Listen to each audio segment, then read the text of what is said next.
Okay, sa punto pong ito, pag-usapan naman natin na yan, kamakailan lamang ay 303,000 na mga benepisyaryo ng Pantawid Pamilyang Pilipino Program ang gumraduate sa high school. At alam mo, Audrey, magandang programa ito kasi dito mararamdaman mo talaga na umaangat na ang ating ekonomiya. And of course, to know more about this information, let us all welcome our very special guests. This morning, we have Mr. Joel Cam, Regional Program Coordinator, Pantawid Pamilya DSWD NCR. Magandang umaga. We also have Aliana Terite, Scholar Valedictorian, and David Manansala, isang Scholar Valedictorian. Welcome to Good Morning, Boss. Good morning. Alright, to start off, ito Audrey, gusto natin na for the benefit of our viewers, paalam kung ano nga ba itong pamilya program. So Mr. Joel, what is this all about? So, ang Pantawid Pamilya Pilipino Program ay isa sa mga poverty reduction strategy ng ating pamahalaan upang maputol po yung ating tinatawag na intergenerational poverty cycle. So ayaw na natin na sa panahon ng ating mga kasama dito na sila po ay makakatamasa pa nung paghihirap na dinanas ng kanilang mga magulang. So ito pong ginagawa nating programa ay isa pong pag-a-assist sa ating mga household partner beneficiaries para matulungan ang kanilang mga anak na makatapos sa pag-aaral at gayon din nag-i-invest din po ito para sa health. So dalawa po tayo para sa kalusugan ng mga pamilya at ganoon din sa para sa edukasyon ng kanilang mga anak.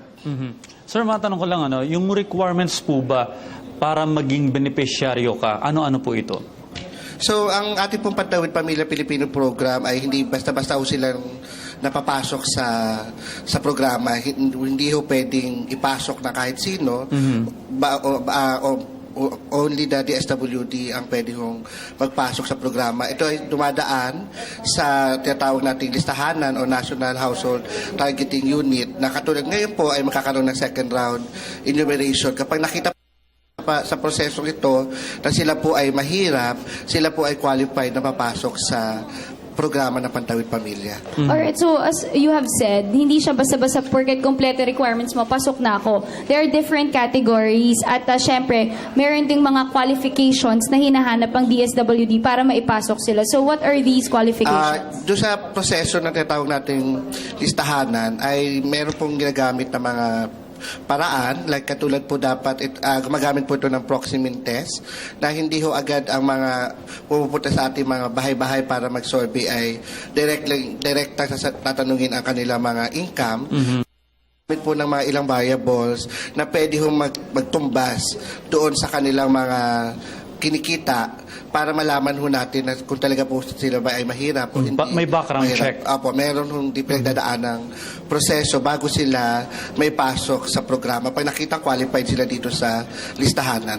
Alright, Sir Joel, before we interview our students this morning, gusto namin malaman, ilan na po ba ang nakikinabang dito sa 4Ps so far? So, ang ating pong programa kasi ay nahati na sa dalawa. May tatawag ko tayong regular conditional cash transfer. Ito po yung katulad nila na dumaan ho doon sa proseso ng National Household Targeting Unit o listahan.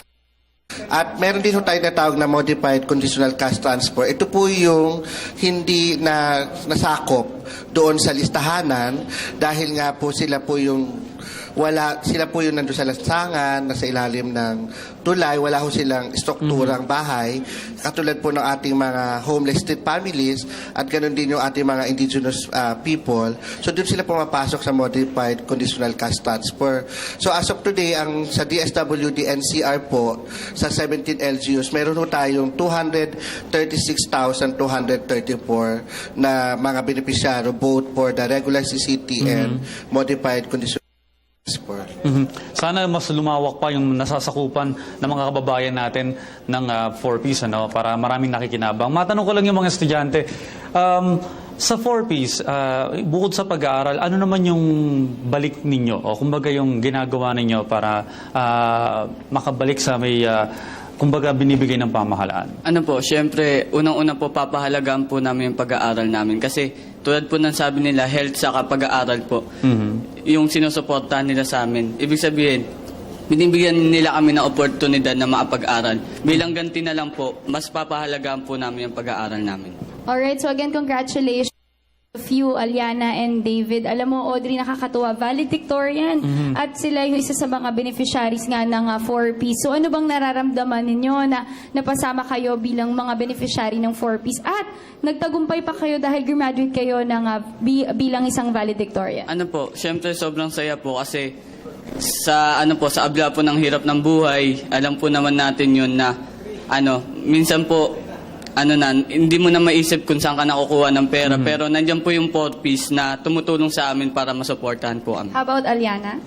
Ako po, syempre masaya po. Kasi po naisip ko, marami pong tumutulong sa akin. Kaya bilang ganti, gagawin ko po lahat para magsikap po sa pag-aaral. Tsaka papatunayan ko po na kahit ganito po, kaya ko pong umangat tsaka magkaroon po ng maraming achievements pa po.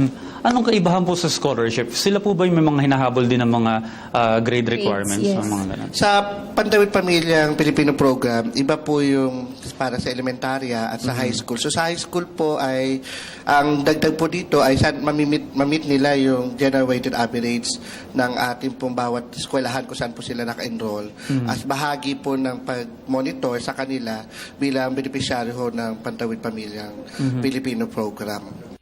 This is until high school only. So, bahagi ho ng milestone ng ating programa. Dati po ito ay 0 to 14 years old lang. Pero dahil Pero nakita ngayon, ho i-extended natin this. sa batay sa mga research na mas malaki po ang oportunidad kapag nakapagtapos ng high school. Kaya in-extend po ito from 0 to 18 years old. Alright, so until high school, sila, kakatapos na nila ng high school, how can we support them papunta ng college? Katulad pong itong gagawin nating pagdiriwang ng ating mga high school graduate ngayong darating na April 23 sa Smart Araneta po. Ito po ay second leg na. Nakaraan pong linggo, ito po ay nangyari sa PICC na 3,000 high school graduate na ating dito sa NCR at ngayon pong darating na April 23 magkakaroon ulit ng pagdiriwang na meron pong tema na pagtatapos nyo ay tagumpay ng Pilipino. So meron po itong kasama tayo mga 10,000 plus na high school graduate sa buong DSWD NCR at may mga representative from different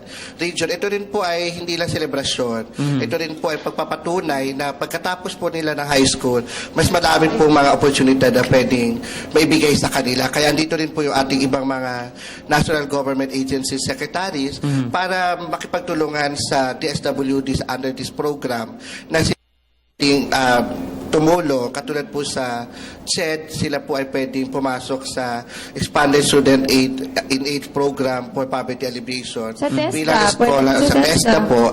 At yung iba pong ating mga NGAs na pwedeng tumulong sa kanila. So dito po, para po sa selebrasyon na kasama ang ating mga iba't ibang ahensya, ganun din ang ating mga CSO na para sa tinatawag natin convergence effort para tulungan at matagumpayan natin yung pagputol doon sa intergenerational poverty cycle.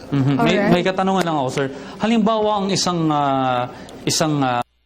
mga magulang ay dumadanas ng kahirapan ngayon at hindi sila yung mga anak nila hindi part ng 4Ps. Maari ba silang dumulog sa DSWD at sabihin nilang dapat meron din po kami? What if, di ba, DSWD yung nagka-qualify? What if hindi sila nakapasok doon, pero humingi sila ng tulong at lumapit sa inyo? Paano po yung process nun? So, katulad po na sabi ko kanina, ngayong taon po ay meron kong gagawin second round enumeration. So lahat po nung hindi nakasali nung nakaraan sa programa, ay ito po yung oportunidad para po sila maitala o mapabaylang dito sa programa. Kaya nga po, hinihingi rin natin yung tulong mga kasama, like ang mga LGUs, mga barangay, at iba pa. Kung meron po silang alam na hindi pa sila kasama sa programa, ay pwede ho nilang ipasa sa amin ang mga listahan ng pangalan, address, at yung barangay para po pag bumaba sa kanila itong mga mag-enumerate sa listahan, ay pwede ho sila mapasok. Pero habang po wala pa po itong tinatawag natin enumeration na listahanan o ng NHTU, ay pwede ho sila tumulog sa amin para kung ano po ang pwede natin maibigay na tulong sa kanila sa pakipagtulungan din natin sa mga local government units. But Sir Joel, possible ba na ma-forfeit sa'yo or matanggalan ka ng benefits from 4Ps? So what are these violations dapat tandaan ng mga beneficiaries para maiwasan nila ito? So, meron po tayo, bahagi ng sistema ng programa ay yung grievance redress system. At ang isa po ditong kategorya na tinitingnan natin grievance ay yung mga misdemeanor. Katulad po nung pagsusugal, pagsasangla ng kanilang cash card, at yung iba pa pong mga hindi magandang kaya o kaya-ayang gawain like baka po nagda-drugs po sila Or di pumapasok. Hindi pumapasok. So ito po ay Namomonitor naman po natin namomonitor naman po ito kasi meron ho tayo mga field staff o matatawag na city link sa bawat barangay na naka-assign po sila sa bawat LGU. So kapag sila po natagpo ang gumagawa ng ganitong misdemeanor, ay kaukulan naman itong proseso at parusa sa Penalty. kanila o penalty. Alright, so before we end again, hingan naman natin ng mensahe yung mga kasamahan natin na talagang graduate with flying colors. Congratulations. Aliana and David. Aliana and David, ito lang ang question ko. No? Halimbawang nanonood ngayon yung mga iba nating mga high school na mga kabataan na dumadanas din ng kaparehong kahirapan or may mga challenges sa buhay. Bakit kayo napanatili ninyong maging valedictorian sa kabila ng mga dinadanas niyong ganyan? Ano po, sa akin po, gusto ko pong sabihin na hindi po hadlang yung kahirapan, hindi ka po makapag-aral. Kasi kung gusto mo po, maraming paraan. So, ano po, kung gugustuhin mo po na umangat or magkaroon po ng magandang kinabukasan, syempre kailangan mo pong gawin lahat para malagpasan po yun. Tsaka wala naman pong mangyayari kung papatalo ka po sa kahirapan na yon. Dapat paglabanan mo po yun para someday maging successful ka po sa buhay mo. Yan. Ako naman po, masasabi ko po, kahirapan po yung gawin nating inspirasyon kasi ito po yung magbibigay sa atin ng katatagan. Saka totoo naman po na mahirap mag-aral pero mas mahirap po yung walang pinag-aralan. Kaya mas pahalagahan po na aral natin. Alright, very well said. Maraming Kinilabutan ako dun, Dian. salamat. Thank you again so much for joining us this morning. That was Mr. Joel Cam, Regional Program Coordinator, Pantawid Pamilya, DSWD, NCR. And we also have our valedictorians. Again, congratulations to Aliana Terite and David Manansala. Again, congratulations at sana good luck sa inyo pagdating nyo ng college o kung ano man yung mga future plans ninyo. Sana magpatuloy yung pagsisikap ninyo. Mabuhay kayong dalawa. Alright? Okay, dyan lamang po kayo dahil magbabalik pa ang Good Morning Boss.